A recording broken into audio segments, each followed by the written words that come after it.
Lalu terkait rencana Kaisang masuk sebagai Depok pertama dan apa saja ataupun siapa saja nih parpol yang akan mendukungnya, kita bahas bersama dengan pengamat politik sekaligus Direktur Eksekutif dari Carta Politika, Mas Yunarto Wijaya yang telah bergabung bersama kami di Kompas Malam. Salam sehat, Mas Toto.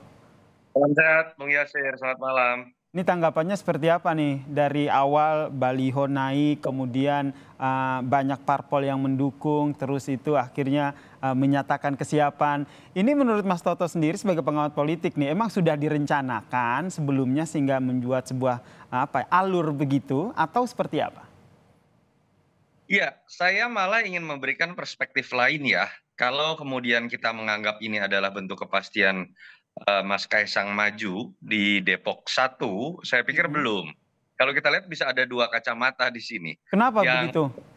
ya kalau kalau kita lihat secara cermat, Heeh. video ini menggunakan bahasa Depok pertama, walaupun kemudian dibumbui sudah direstui oleh persetujuan keluarga, lalu Betul. seakan-akan ini video politik karena ada merah putih.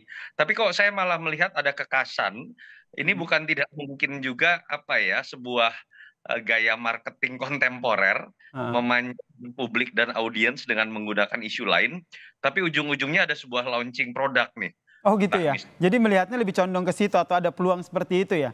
tetap ada saja, kita berbicara peluang bahwa Mas Kaisang memang ingin masuk di politik ataupun maju di Depok satu, tapi penggunaan kata Depok pertama itu biasanya lebih mirip malah dengan istilah kalau orang mau buka cabang gitu ya, entah restoran atau apapun itu Oke, istilah oke. cabang Mm-mm. pertama gitu. Saya nggak tahu. Ini saya berusaha mencoba out of the box memberikan perspektif lain dan kita Perspektif yang menarik nih dari Mas Toto ini. Jangan sampai kita bahasa sederhananya jangan sampai kena prank lah ya dari Kaisang karena selama ini informasi ataupun isu yang berkembang adalah dukungan Kaisang untuk maju menjadi pilkada, maju di pilkada Kota Depok nih. Kenapa ya. akhirnya Mas Toto berpikir bahwa ada perspektif lain tadi bahwa jangan-jangan ini adalah sebuah bentuk strategi marketing dari Kaisang. Iya, kalau kita lihat karena Mas Kaisang ini memang sibuknya masih dalam dunia bisnis. Oke. Jadi kalau kita lihat bukan tidak mungkin Mm-mm. hal-hal yang terlanjur ramai disuarakan oleh partai tertentu seperti PSI, lalu kemudian malah menjadi bagian atau dimanfaatkan sekalian untuk menjadi strategi marketing yang kontemporer tadi. Itu Mm-mm. kemungkinan pertama. Kenapa? Saya juga menganggap andai kata betul Mas Kaisang mau masuk politik, kalau kita cermati juga sebelumnya Mas Kaisang sempat mengeluarkan pernyataan eksplisit loh. Mungkin saja saya kalau maju di Sleman atau di Solo. Dan ketika majunya di Sleman atau di Solo akan lebih terasa masuk akal karena kita tahu Solo adalah tempat Pak Jokowi, Mas Mm-mm. Gibran, sangat masuk akal kalau kemudian Kaisang masuk ke sana, apalagi Mas Gibran diisukan akan maju di gubernur, entah DKI atau Jawa Tengah. Atau Sleman adalah kampung dari istrinya misalnya. Agak rumit buat saya membayangkan tiba-tiba lompat ke Depok misalnya.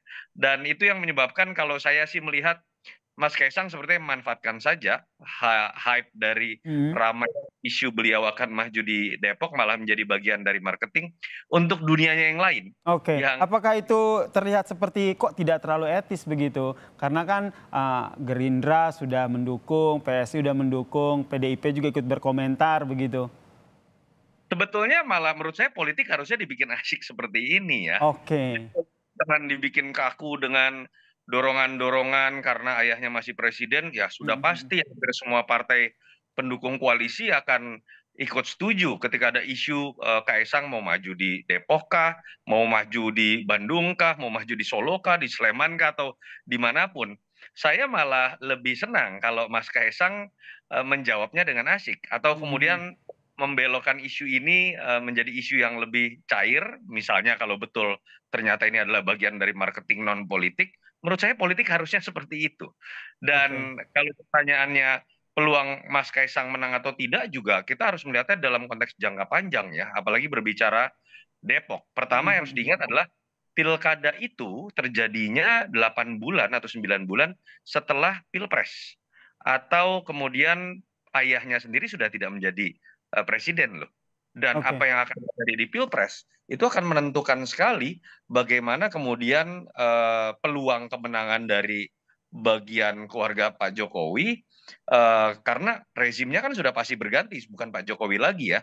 Kalau memang yang menang adalah yang dianggap sebagai bagian dari rezim Jokowi, meneruskan keberlanjutan, peluang Mas Kaisang tentu saja sangat besar. Tapi Peluang kalau Kaisang akan sangat besar ya. Kemudian Mas Toto, kalau kita lihat, tapi tidak dipungkiri bahwa apa yang menjadi pesan ataupun yang disampaikan oleh Kaisang menjadi Depok pertama ya, bukan Depok nomor 1 ini akhirnya merespons banyak pihak, PSI, angkat suara, Gerindra juga akan bilang siap dukung. Kalau PDIP bilang kalau mau masuk ya udah ayo nanti kita kaderisasi gitu. Menurut Anda sendiri sebegitu potensialkah sosok Kaisang untuk menjadi seorang calon wali kota yang pantas untuk didukung?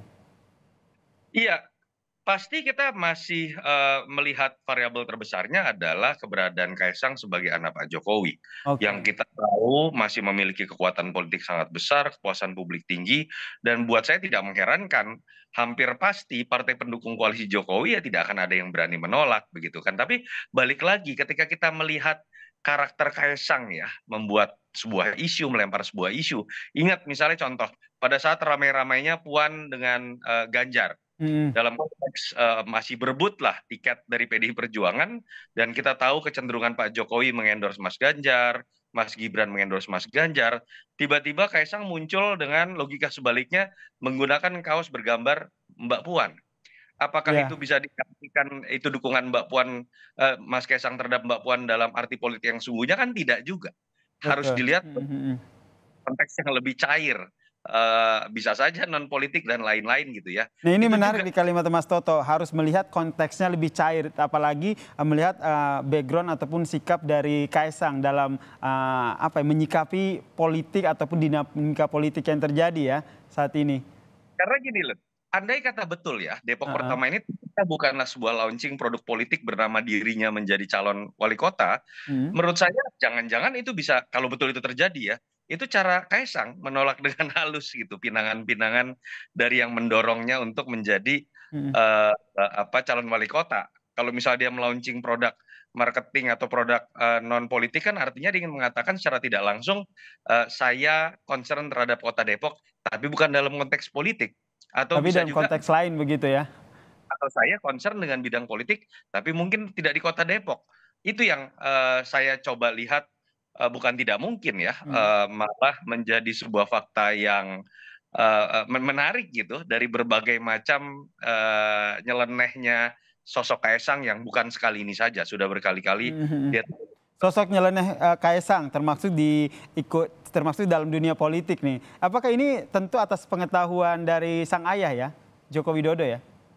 Iya, kalau kita melihat sudah pasti ya, tetap ada Oke. pembicaraan. Tetapi kalau kemudian ada yang bertanya, apakah Pak Joko Widodo yang ikut serta dalam misalnya merumuskan strategi ini, apapun nanti ujungnya ya, saya Mhm. kok meyakini tidak. Pertama, Pak Jokowi terlalu sibuk. Kedua, ya memang banyak hal yang memang keluar dengan gayanya sendiri, baik itu Mas Gibran atau maupun Mas Kaisang. Saya sih menangkap dari berbagai kejadian politik yang ada beberapa tahun terakhir yang mulai melibatkan Mas Gibran dan Mhm, Mas mhm. Kaisang ataupun Mas Bobi, mereka agak cenderung terlihat dibiarkan dengan gayanya sendiri. Itu Baik. terjadi di Mas Gibran. Dan saya meyakini juga pada skala yang lebih ekstrim terjadi pada Mas Kaisang, karena kalau kita lihat memang Mhm. tingkat remehnya ini lebih-lebih lagi dibanding Mas Gibran. Itu Baik. yang menyebabkan saya agak berani berspekulasi, jangan-jangan ini bukan urusan Oke, politik atau. jangan-jangan bukan urusan politik tapi non politik ya. Kita nantikan ya apakah pendapat dari Mas Toto ini terjawab. Kita nantikan bagaimana statement-statement selanjutnya dari Kaisang Pangarep nih, putra bungsu dari Presiden Joko Widodo. Terima kasih pengamat politik sekaligus Direktur Eksekutif Carta Politika Mas Yunarto Wijaya telah bergabung bersama kami di Kompas Malam. Salam sehat Mas Toto. Ya, selamat malam.